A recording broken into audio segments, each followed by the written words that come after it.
Hola, te invito a conocer Health Industry Information Platform o HIP, una plataforma digital con aplicación diseñada específicamente para la industria de la salud. HIP permite el manejo de una práctica más eficiente manteniendo tus credenciales al día. Contiene un censo de todos los médicos por pueblo en la isla, servicios de consulta en línea, un chat que cumple con todos los requerimientos de IPA, acceso a formas y modelos de contratos, en adición información sobre proyectos de ley que impacten el campo de la salud. ¿Qué esperas? Hazte socio ahora y descubre cómo tener una práctica más eficiente.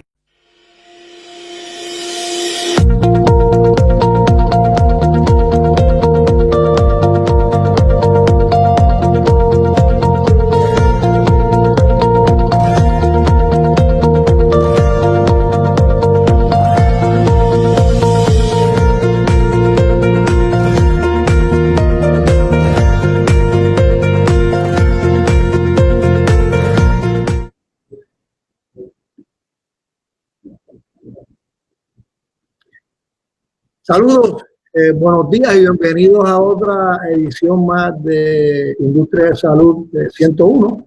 Como siempre, todos los miércoles a las 10:30 por las páginas de noticias de Ponce, HIP, Health Industry Information Platform, la página de la Cámara de Comercio del Sur de Puerto Rico y de la Asociación de Hospitales. Este programa es uno que pretende llevarle toda la información posible en cuanto a la industria de salud en Puerto Rico, los servicios que se están dando, con un innovador estado, los asuntos que hay pendientes y todo aquello que ustedes como pacientes o proveedores que están viendo este programa necesitan saber para sea atender sus necesidades o operar sus prácticas eficientemente. Siempre con el auspicio de Noticias de Ponce, la Asociación de Hospitales de Puerto Rico y la Cámara de Comercio del Sur de Puerto Rico. En esta ocasión tenemos una invitada que considero muy especial. Si ustedes recuerdan, hemos estado hablando de las necesidades de especialistas en Puerto Rico y siempre pensamos en, hace falta médicos en Puerto Rico, vamos a traerlos. Y a veces como que no pensamos, hace falta médicos en Puerto Rico, porque entonces no buscamos dónde están y que nos den los servicios desde allá. Y estamos hablando de la doctora Irene Ortiz. La doctora Ortiz se graduó de Puerto Rico, de la Escuela de Medicina San Juan Bautista. Cursó su residencia, o sea, adiestró en medicina interna en el Hospital Episcopal San Lucas. De ahí decide entonces ir a Estados Unidos y comenzar su carrera como hospitalista en Jacksonville, en Florida. Obtuvo su certificación en los boards de medicina interna y procedió a obtener una certificación de los boards en lo que se llama Obesity Medicine. Luego de esta entrevista me voy a reunir con ella a ver cómo yo puedo rebajar las libras que he querido rebajar por años y no puedo. Y ahí sé que muchos de ustedes también se van a hablar con ella porque definitivamente es importante tenerla aquí. Lo más importante de todo es que ella nos va a explicar cómo desde Estados Unidos nos está dando servicios a Puerto Rico, a los pacientes de planes médicos que ya la contrataron, sin necesidad de que ella tenga que venir a Puerto Rico, que los pacientes tengan que volar a Estados Unidos. Así que, sin más preámbulo, bienvenida, doctora Ortiz, un placer tenerla aquí con nosotros y espero que a través de esta conversación podamos ilustrar todo lo que usted hace en cuerpo y alma y corazón con los pacientes de Puerto Rico que no pueden ir allá a Jacksonville a verla. ¿Cómo está usted? Todo bien, es un placer igual estar aquí con ustedes. Doctora, la primera pregunta.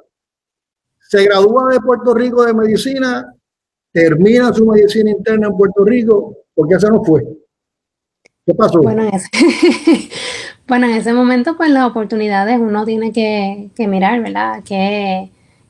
¿verdad? Las oportunidades que tienes en Puerto Rico, las oportunidades que tienes en Estados Unidos y pues lamentablemente todos tenemos que mirar el presupuesto y tenemos que mirar los préstamos que tenemos que pagar y todas esas cosas y en ese momento pues la mejor alternativa que tenía era venir a Estados Unidos, no por eso, por el dinero que, ¿verdad? Que usualmente todo el mundo dice, están mirando el dinero, pero también por algunas otras oportunidades que yo estaba buscando, como bien dijiste, lo que es Obesity Medicine. Y entonces en Puerto Rico no se conoce mucho y entonces acá sí. Y entonces fue, ¿verdad?, una segunda razón por la cual entonces venir acá. Todo el mundo sabe, y los que no saben, medicina interna pues es una rama de la medicina, una especialidad que se dedica a atender problemas bastante generales del cuerpo humano, no es generalista, ya tiene unos grados y unos estudios, un adiestramiento, unas particularidades de la medicina. ¿Qué es obesity medicine? Eso es lo mismo que los médicos que están atendiendo la obesidad mórbida a través de cirugías o algo parecido.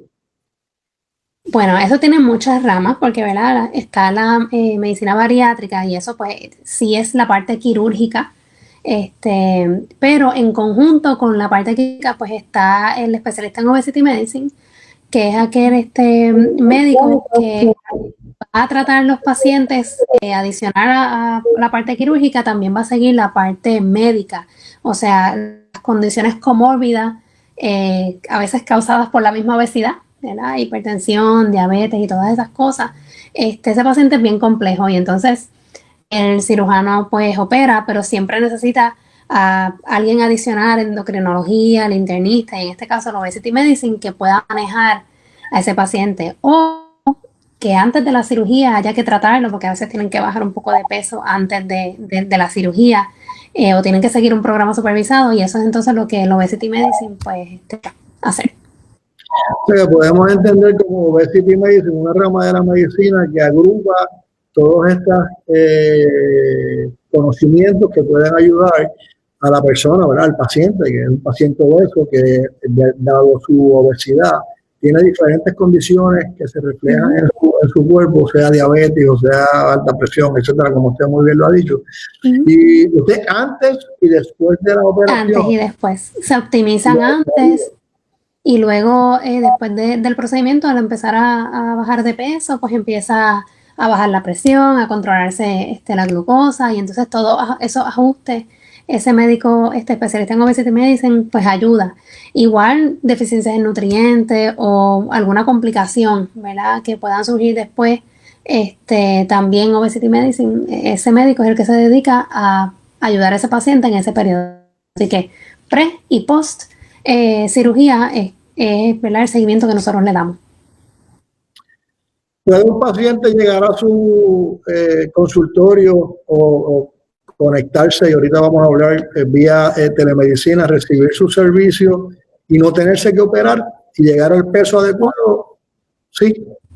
Hablemos un poquito de esa alternativa que obvia entonces la intervención quirúrgica, que de por sí es todas las intervenciones quirúrgicas, por más sencilla que sea, conllevan una anestesia y tienen un peligro, ¿verdad? Tienen unos riesgos, claro que sí. Unos riesgos inherentes. Pero si podemos obviarla, pues ¿por qué no? Hablen un poquito de este paciente que puede llegar a su oficina y no necesita operarse. No, definitivo. A nosotros nos llegan pacientes desde lo que es sobrepeso, y entonces obesidad clase 1, clase 2 y clase 3. Y entonces los pacientes que van a cirugías porque cumplen unos criterios, ¿verdad? Pero no todo el mundo cumple esos criterios, y pues simplemente se le hacen unos ajustes, ya sea dieta, ejercicio y hasta medicamentos. Y entonces nosotros le llamamos entonces el programa de pérdida de peso. Hay pacientes, no todo el paciente que llega a la oficina tiene la mentalidad de ir a cirugía. La mayoría quieren bajar de peso solito. Y entonces durante ese programa pues entonces determinamos si cumplimos los criterios o no, y entonces pensamos en cirugía. Pero hay pacientes que yo te podría decir que el 80% de mis pacientes hacen pérdida de peso sin cirugía. Y el otro 20% que llegan a mí es porque pues quieren hacer la cirugía, pero quieren hacer un programa, ¿verdad?, por lo menos 6 meses antes de la cirugía. Realmente, sin que se convierta en una consulta médica de su parte, ¿cuáles son los criterios que debemos examinar para determinar si un paciente amerita ser intervenido quirúrgicamente o no? Bueno, hay mucho, porque están los criterios clínicos, y también pues están los criterios, ¿verdad? Este paciente que de inicio pues tal vez cumple los criterios de cirugía, pero no quiere, y después hicimos el programa de 6 meses y falló. Eso es uno de los criterios, ¿verdad? Y entonces volvemos y nos sentamos y decimos, mira, tal vez pues convenga la cirugía. Pacientes que tengan un BMI mayor de 40, ya de inicio pues ellos podrían ser candidatos. Pacientes que tengan un BMI mayor de 35 con condiciones comórbidas también son candidatos para cirugía. Okay. Doctora, estaba mencionándome BMI para efectos de los que nos están viendo, ¿qué significa BMI? ¿Qué es eso? El BMI es una medida, ¿verdad? Que básicamente la calculamos con varios factores y los principales es el peso y la estatura. Y a base de esos dos factores lo calculamos. Eso va como de 17 y hay personas que llegan hasta 60, pero usualmente lo que vemos hasta 45, 50 y eso es donde clasifica el paciente entre sobrepeso, obesidad clase 1, clase 2 o clase 3. Okay. O sea que dependiendo básicamente de cuál es ese BMI, según lo que está dicho, ahí más o menos vamos llevando al paciente a poder, junto con él, determinar si es un paciente que va a ser sometido a una intervención quirúrgica o no. Pero, como usted ha dicho, si el paciente no quiere, usted lo puede seguir tratando. Exacto. Usualmente la meta primero es, ¿verdad?, poder hacerlo sin tener que hacer una intervención quirúrgica. ¿Qué la llevó a usted a esa rama de la medicina? Pues a mí yo siempre he tenido un interés especial por la nutrición y por el ejercicio. Como parte de mis hobbies es hacer CrossFit. Y entonces, pues de ahí, pues yo uniéndolo, ¿verdad? O extrapolándolo a la medicina interna, y es que yo me di cuenta, ¿verdad?, que muchos de los temas que yo trato en mis pacientes son relacionados o están en combinación con la obesidad. Y la obesidad se tiene que tratar como una condición, como si fuera hipertensión o diabetes.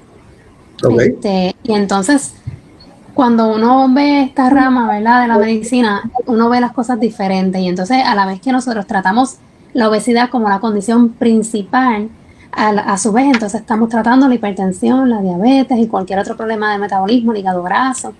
Y entonces ahí fue que yo busqué cómo era, ¿verdad?, que yo podía hacer lo que es pérdida de peso, y encuentro que hay una rama que se llama Obesity Medicine, que es Board Certified. Y ahí pues comienza, y usualmente, ¿verdad?, es un fellowship de 1 año. Y uno toma el board, y como es bastante relacionado a la medicina interna, excepto que tiene ese toque especial, pues por ahí me fui. ¿Dónde hizo el fellow? El fellow, hay 2 maneras de hacerlo, ¿verdad? Hay un CME Pathway que hay que ir a diferentes conferencias en diferentes estados, donde sea que la ofrezcan, y hay que completar unas certificaciones en ese año, y entonces con eso tienes, quien dice, el pase para hacer para sentarte a tomar el board, o puedes ir presencialmente. Creo que el único lugar que lo está ofreciendo es en Minnesota. Puedes entonces estar 1 año haciendo el fellowship allá en Minnesota, y luego entonces obtienes el pase para sentarte a tomar el board. Esas son las 2 maneras de hacer. ¿Cómo usted compara la población obesa en Estados Unidos versus la población obesa en Puerto Rico? Aquí se habla mucho de que nosotros tenemos una dieta muy alta en carbohidratos, alta en grasa, que tenemos una población obesa, tenemos una población alta en diabetes, alta presión, pero en Estados Unidos como que también, ¿verdad? Y yo no veo mucha gente acá. Sí, realmente de hecho hay unas estadísticas, Estados Unidos y Puerto Rico están ahí casi iguales. Están casi iguales. Definitivamente la dieta es un factor en ambos casos. Y pues obviamente tenemos todas estas condiciones que no están bien controladas, y como le dije, no lo estamos viendo como que si tratamos la obesidad, pues estamos tratando las otras condiciones. Usualmente pues yo cuando tenía la mentalidad de internista, pues obviamente veía a este paciente y le decía, sí, hay que bajar de peso, hay que hacer dieta y ejercicio. Y el paciente probablemente se va a ir de la oficina y va a decir, ajá, qué dieta, qué ejercicio, o le damos unos consejos generales. Y no todas las dietas funcionan para, ¿verdad? Tiene que ser individualizado. Cada paciente va a tolerar una dieta, o la dieta que necesita es diferente, ¿verdad?, a otro paciente. Los medicamentos que necesita también son diferentes. Muchos de ellos los tenemos en medicamentos que los hacen aumentar de peso. Eso es algo que yo aprendí cuando hice Obesity Medicine, no lo sabía siendo internista. Así que definitivamente Puerto Rico y Estados Unidos estamos iguales en cuestión de obesidad. Yo creo que hay una diferencia marcada entre los estilos de vida del puertorriqueño versus los estilos de vida de ciertas ciudades en Estados Unidos. Aquí es bien, Y además de bien hacer ejercicio. Es complejo. En Estados Unidos hay más gimnasios, es más accesible. Aquí se camina poco, aquí no se camina. En Estados Unidos hay gente que se pone sus tenis, caminan al trabajo, allá se ponen sus zapatos de trabajar y especialmente las mujeres pues, tienen sus tacos en las carteras. O sea, aquí no. Aquí es bien poco probable que ni a Torrey yo creo que la gente camina allá por los calores que hacen. y el clima tampoco lo permite. El clima es, o sea que eso abona en Puerto Rico a que la condición de salud sea un poquito más challenging o mantener una condición de salud estable sea un poco más challenging que en Estados Unidos. Pero no empecé eso. Cuando usted trata a un paciente, el factor primordial entonces para poder estabilizar la condición de ese paciente, ¿qué por ciento es dieta y qué por ciento es ejercicio? Bueno, todo depende, porque yo cuando hago la primera entrevista, pues yo tomo muchos factores en consideración. Por ponerte un ejemplo, yo tengo un paciente que tiene una osteoartritis severa, pues ese paciente tengo que hacer más dieta que ejercicio, ¿verdad? Porque no puede hacerlo. O un paciente cardíaco que pues a veces hasta los tengo que enviar al cardiólogo para verificar, ¿verdad? Que tengan la condición cardiopulmonar para comenzar el ejercicio. Así que eso varía. Realmente yo lo que trato de hacer inicialmente es dieta, ¿ok? Puedo decirte que algunos, ¿verdad? No todos los pacientes, como dije, depende del BMI y en qué estatus estemos, pero a veces empezamos dieta los primeros 2 meses solamente dieta. Y luego de eso que empezamos a ver los resultados, a bajar de peso, a poner menos peso articulaciones, por ejemplo, pues entonces comenzamos a hacer ejercicio. Y cuando hablamos de ejercicio también, nosotros hacemos una receta de ejercicio, en donde guiamos al paciente qué tipo de ejercicio va a hacer, porque todo el mundo dice, pues voy a hacer dieta y ejercicio mañana, voy a comenzar a correr. No todo el mundo puede comenzar a correr. Y entonces pues vamos llevándolos poco a poco y vamos escalando en el ejercicio según su condición lo permita. Si es un paciente que ya estaba adelantado en eso, llega a mí y me dice, yo quiero rebajar unas libritas más, ya yo hago ejercicio, y hago esta dieta, pues lo que hacemos son ciertas modificaciones. Así que contestarte qué por ciento de dieta, qué por ciento de ejercicio, eso es bien individual, depende del paciente. Uno cuando está mirando y surfeando por las redes, se encuentran estos posts de personas que están vendiendo sus programas de ejercicio o vendiendo sus programas de dieta, que no son programas de ejercicio ni dieta científicamente evaluados como lo suyo. Entonces ahí empiezan o minarte con estas teorías de la vida es más 80% dieta, 20% ejercicio, que comemos proteínas, comemos más carbohidratos. Entonces uno mira y uno dice como que ¿a quién le voy a hacer caso? Porque aquí en Puerto Rico yo no conozco un profesional de la salud con la especialidad de usted, con el fellow en Obesity Medicine. Sí conozco varios cirujanos que son excelentes cirujanos, pero ya son cirujanos los que hacen es cirugía y están dedicados a la medicina bariátrica, que se aparta un poco del concepto suyo, a pesar de que la medicina bariátrica puede ser un complemento de su servicio. Pero lo que usted me está diciendo es que los servicios suyos ya es mantener un estilo de vida saludable en este paciente, en un completo escenario donde el paciente entra y puede salir con unas libras menos sin tener que someterte a una cirugía. Si yo voy a unos cirujanos bariátricos me van a decir, pero por empezar yo no cualifico para eso porque creo que tienes que tener una cantidad de libras de más sustanciales, ¿no? Pero podría recibir su servicio. O sea, aquí en Puerto Rico sí definitivamente hace falta profesionales como usted. No hay nadie que usted sepa en Puerto Rico que tenga su especialidad. Yo no conozco a nadie. Hay médicos, pero la mayoría están en el área norte. En el sur no conozco ninguno. Todos están en el área norte. ¿En el área metropolitana? Sí, tengo que verificar en el site, porque en el site del American Board of Obesity Medicine pueden verificar qué médicos son board certified.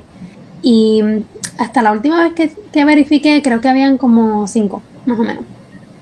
Que para el estilo de vida y la cantidad de pacientes que pueden necesitar ese servicio es limitado. El servicio lo cubren los planes médicos. Sí, hay algunos, lo que es, por ejemplo, Medicare sí lo considera como diplomado y lo cubre, Y los otros planes médicos sí, con ciertos códigos también lo cubren. Es algo que deberían cubrir porque lo que estamos haciendo es cogiendo personas que están entrando en una edad que para rebajar 2 o 3 libras les es problemático, y uno pues tiene ciertas tendencias a irse del lado un poco de más descanso y menos ejercicio entrando en esas edades. O sea que el cuerpo empieza en un momento dado, esa máquina va a tener que empezar a necesitar cierto grado de engrase adicional, y si usted los coge desde los inicios, o alguien con su especialidad los coge desde los inicios, pues evitaría que en un momento dado pues desarrollaran condiciones que puedan costarle más al plan médico. La matemática es simple, ¿no? Sí, lo otro que me preocupa mucho allá a veces es que nos vamos por la ruta fácil y están todos estos productos comerciales, y pacientes que tienen muchas condiciones los veo tomando estos productos que realmente pueden tener interacción, ¿verdad?, con los medicamentos que están tomando actualmente, o pues la cantidad de líquido que están tomando pues no es la adecuada para un paciente de fallo cardíaco, por ejemplo, o un paciente renal. Y entonces pues esas cosas, esos programas comerciales no lo toman en consideración, y por eso es que surge esta rama. Alguien que pueda manejar, ¿verdad?, el paciente como un todo. Háblenos un poquito, doctora. Yo sé que usted hace tiempo que está, como decimos aquí en Puerto Rico, dándole patada a la lata con el tema de la telemedicina. Y es un tema que en Puerto Rico no es un tema que no se había atendido.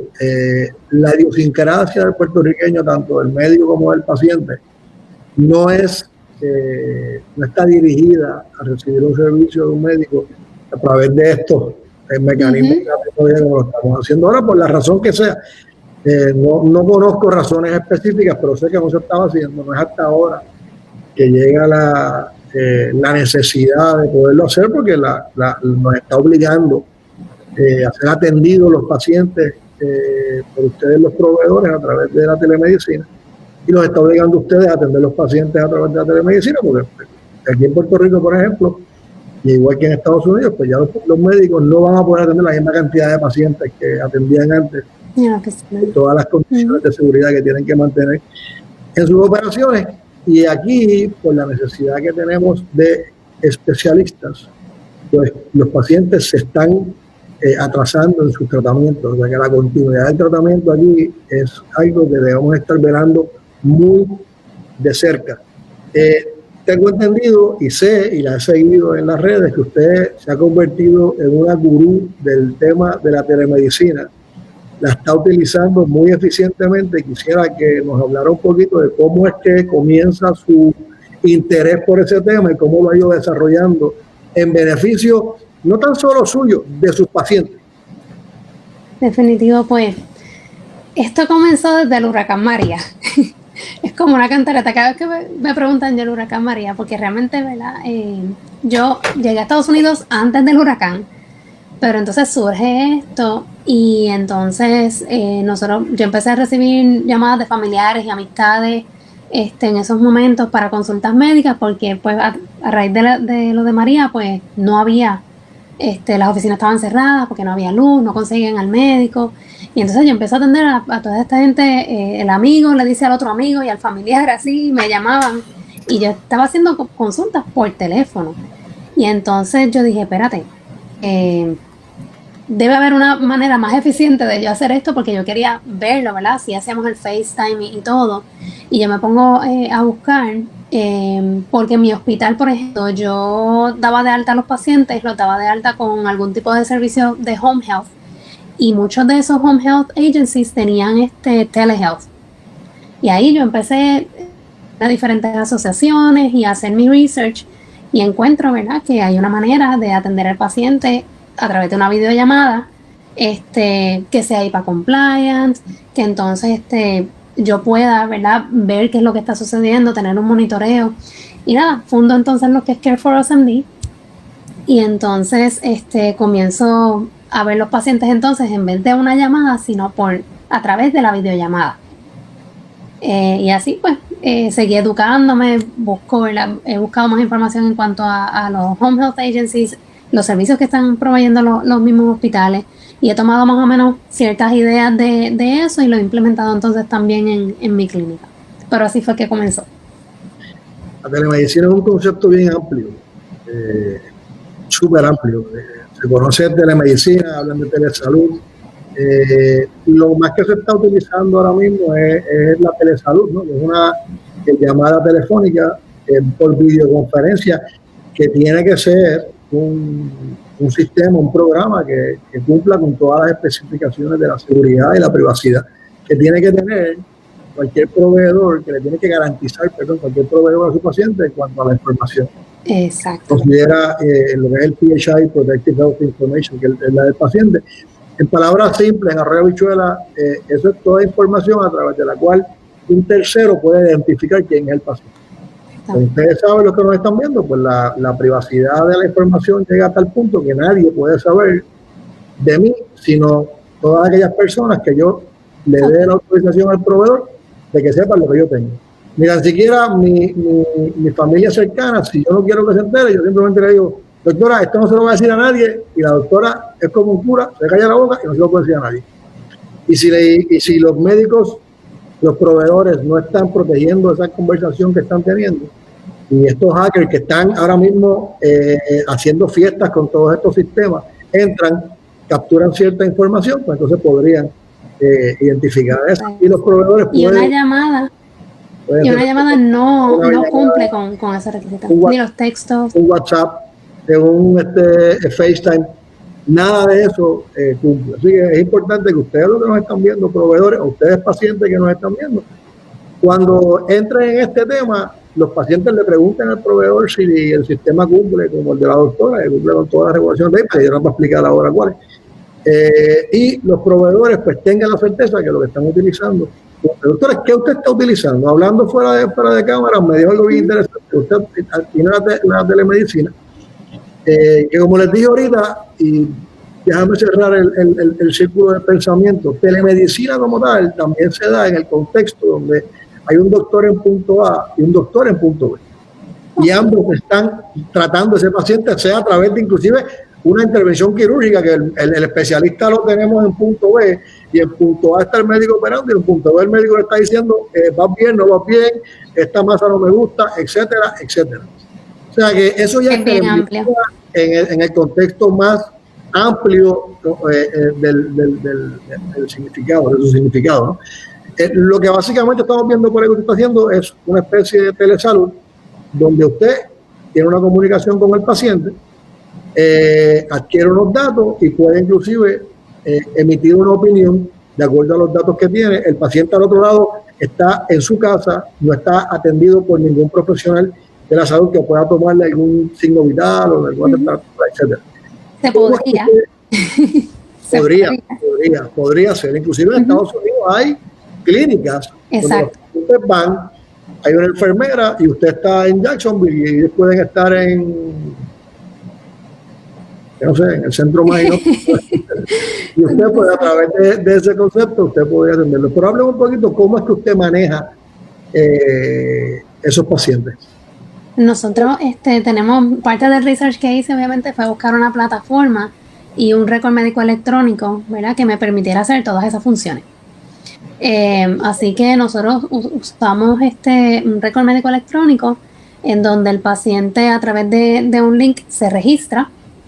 Nosotros recibimos ese registro y entonces nos comunicamos con el paciente, pues, para preguntarle cuándo quiere la cita y para qué, ¿verdad?, necesita verme, si es obesity o si es para medicina interna, y a veces un filtro, ¿verdad?, porque algo que voy a tirar ahí, ¿verdad?, bien importante, es que la telemedicina es para consultas simples, ¿verdad?, o seguimiento. No se puede utilizar para casos de emergencia. Y entonces, pues, casos de emergencia tienen que ir a la sala de emergencia. Pero obviamente, en Puerto Rico sobre todo, vemos que muchos pacientes van a la sala de emergencia para consultar cosas simples. Pues ahí podemos hacerle bypass, ¿verdad?, a la sala de emergencia y utilizar la telemedicina. Entonces, una vez nosotros filtramos todo eso y sabemos que el paciente pues quiere la consulta, se le envía un link para que el paciente se conecte a través de nuestra plataforma a una videollamada. Y entonces pues abre una pantalla como si fuera un FaceTime, obviamente con todo lo que es de la ley IPA, con las leyes de privacidad, porque esa plataforma está diseñada para eso. Y vemos al paciente, si hay que hacer alguna receta o algún laboratorio, pues la receta se envía electrónica a la farmacia, porque tenemos un sistema de e-prescribe. Y para laboratorios, hay unos laboratorios que tienen un sistema electrónico, hay otros laboratorios que le podemos enviar la orden por fax, o hay veces que el paciente sí nos autoriza, entonces le podemos enviar la orden a su email. Dije si nos autoriza, ¿verdad? Porque el email es una forma de comunicación no segura. Pero si el paciente autoriza, se puede enviar a su email, el paciente la imprime y la lleva al laboratorio. Esas son las 3 maneras, ¿verdad?, que hay para enviar al laboratorio. Y luego de eso, pues el paciente a veces nos ve de seguimiento, o si no, pues entonces se ve con su médico primario.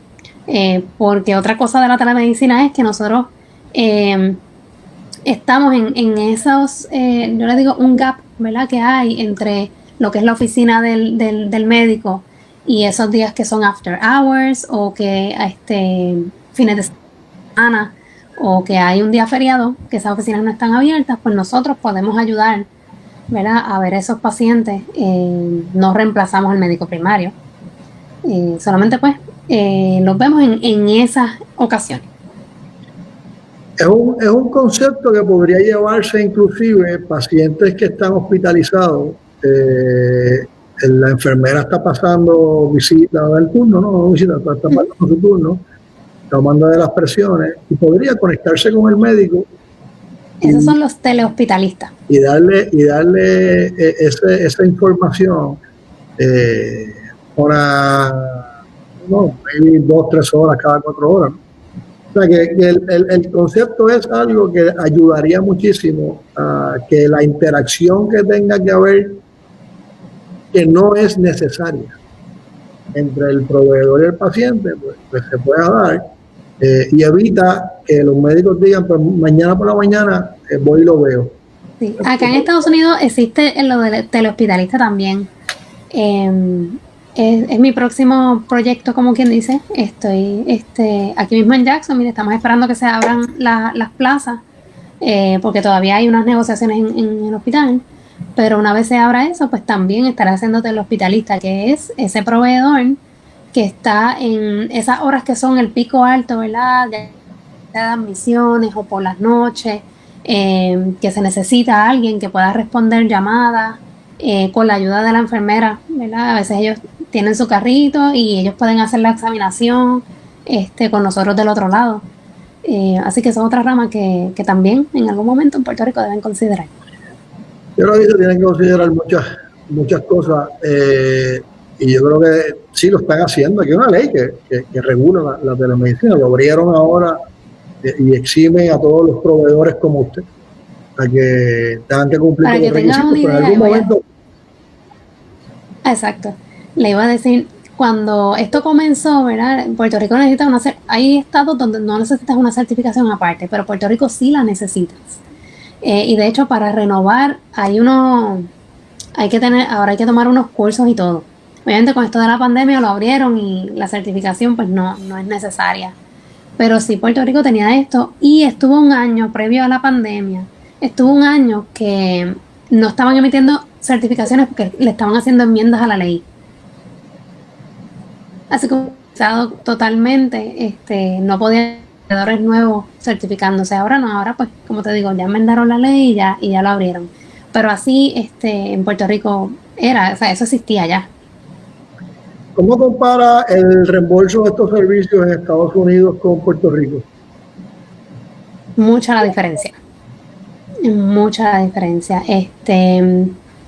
En Puerto Rico el reembolso, eso digo, en parte ahora con la pandemia estaban considerando pues pagar como si fuera una visita esencial, pero si miras los rates realmente de la telemedicina son bien bajos, hablando de $18 a $25 por... Creo que el blended es como de 23 a $25, si podemos más alto y el más bajito. Que el plan médico debería pagarlo para que el médico y el paciente pudieran tener una interacción más continua, y esa continuidad del tratamiento del paciente no se viera afectada, el paciente termine en una sala de emergencia que le va a costar mucho más.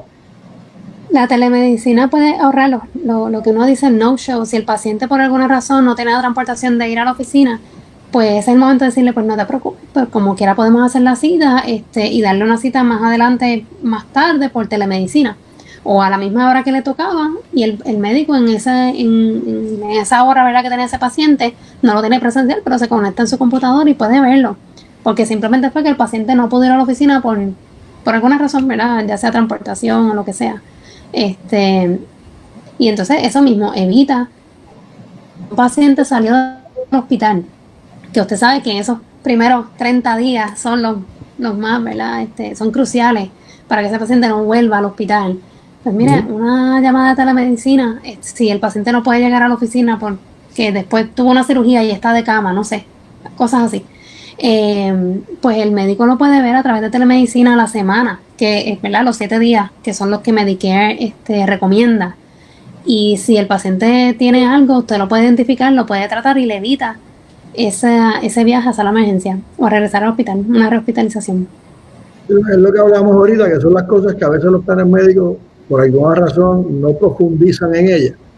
Y como hablamos ahorita de servicios que no se le dan a los pacientes aquí, porque los planes médicos no cubren por alguna razón, pues el paciente desencadena unas condiciones que pudieron haberse evitado. Y aquí pues lo que se puede evitar es que el paciente o tenga una readmisión, que es nefasto para el hospital. La readmisión dentro de ese término que dispone el Medicare y el mismo plan privado es nefasto. O sea que realmente digo 30 días, pero hasta 90 días. Puede pasar cualquier cosa. Cualquier cosa puede pasar, inclusive condiciones no relacionadas que pueden evitar. Tengo entendido que tiene usted contrato con planes médicos en Puerto Rico y está atendiendo pacientes de Puerto Rico en su práctica. ¿Tiene un volumen considerable de pacientes de Puerto Rico? Todavía no, porque apenas el mes pasado fue que obtuvimos la luz verde, ¿verdad?, para ver los pacientes, porque nosotros llevamos tratando de conseguir esto de los planes médicos desde que se fundó Care for Us MD, que ya llevamos 2 años o casi para 3 años, así que finalmente el mes pasado, y entonces ahí empezamos a ver, ¿verdad?, los pacientes que empezaron a llamar. Sí te puedo decir que muchos de esos pacientes, habían pacientes que yo había visto como quiera, porque aunque tuvieran plan, la conveniencia del servicio, pues no tenían problema en pagarlo, porque las visitas como quiera nosotros las hacemos a un costo, bajo costo. Así que hay algunos que ya nosotros los veíamos privado, como quien dice, y ahora pues aceptamos el plan y pues tenemos uno que otro nuevo, pero de Puerto Rico todavía el volumen no es considerable, además de que ahora sus médicos primarios también están haciendo telemedicina. Usualmente a mí me veían cuando no conseguían el médico primario en ese entonces, porque esa era la función, pero ahora pues poquito a poco vamos, según vayan conociendo el servicio, pues vamos a ir viéndolo. Doctora, de verdad que es encomiable lo que usted está haciendo. Sé que no ha regresado a Puerto Rico por razones, ¿verdad?, que no vienen al caso. Desearía estar con nosotros aquí, pero ya está establecida en Jacksonville. Pero está haciendo un servicio paralelo, nos está ayudando a atender pacientes que necesitan de sus servicios para no desencadenar condiciones que puedan afectar su salud a unos niveles ya con riesgos mayores. Le agradezco mucho su tiempo. Sé que está ocupadita, así que no le quito más del mismo. Y de verdad que casos como el de usted deberían emularse en Estados Unidos, y muchos médicos de allá que no pueden regresar o no quieren, pues podrían quizás a través de la telemedicina ayudar a los médicos de aquí a poder atender los pacientes. Creo que eso sería de muy buena ayuda, porque nosotros necesitamos médicos en Puerto Rico. ¿Algo que quiera decir antes de cerrar esta entrevista, doctora? No, básicamente primero, ¿verdad?, gracias por la oportunidad, y aquellos, ¿verdad?, médicos especialistas, ya sea en Puerto Rico o en Estados Unidos, yo estoy segura que la mayoría quieren dar los servicios. Pues yo estuve en esa posición, yo era la que estaba empujando porque yo quería dar el servicio, pero lo que nosotros tenemos que mejorar más es allá en Puerto Rico el sistema, ¿verdad? Que nos permita hacerlo, porque pues ya sea por las certificaciones que la Junta pide o ya sea por los planes médicos, todo ese tipo de cosas yo creo que es lo que todos nos tenemos que poner en la misma página, porque estoy segura que hay muchos especialistas que están acá que están deseosos de brindar servicio a sus pacientes en Puerto Rico, pero pues a veces nos encontramos unas piedritas en el camino que ojalá y algún día podamos sacarlas y podamos brindar esos servicios para beneficiar al paciente sobre todo. Yo confío en Dios y en el sistema de que ahora con esta situación de la pandemia, pues quizás podamos flexibilizar un poquito más los requerimientos y sea un poquito más fácil nosotros pacientes conseguir servicios que puedan darse por telemedicina. Los que no, pues entenderíamos que los proveedores que están al otro lado del puente nos digan, oye, no te puedo atender, pero de paso nos ayuden a comunicarnos y a dirigirnos al proveedor adecuado. Gracias, doctora, nuevamente. Que Dios me la cuide mucho. Muchas bendiciones. Con esto los dejamos. Terminamos esta edición más de Industria de Salud 101. Volveremos el próximo miércoles con otros temas interesantes. Ya saben, si el médico o su proveedor le dice que si quiere usar la telemedicina, dígale que sí. Ayúdalo también usted como paciente al médico a que pueda utilizar estos recursos. No nos tranquemos a la banda y digamos, no, yo quiero ir a su oficina. En estos momentos usted necesita recibir el servicio, el médico se lo quiere dar, pero estamos en un momento de transición a algo que nadie esperaba que iba a pasar y técnicamente o básicamente estamos hablando de algo desconocido. Hay que reorganizar todas estas operaciones médicas. Nos vemos el viernes a las 10:30 Al Día con Cámara Azul, donde tendremos mucha información interesante para usted que está en el comercio en general. Gracias a todos nuestros colaboradores, Asociación de Hospitales de Puerto Rico, la Cámara de Comercio del Sur de Puerto Rico y Noticias de Ponce. Con esto los dejo. Que tengan un lindo día, una linda semana y que Dios me lo bendiga.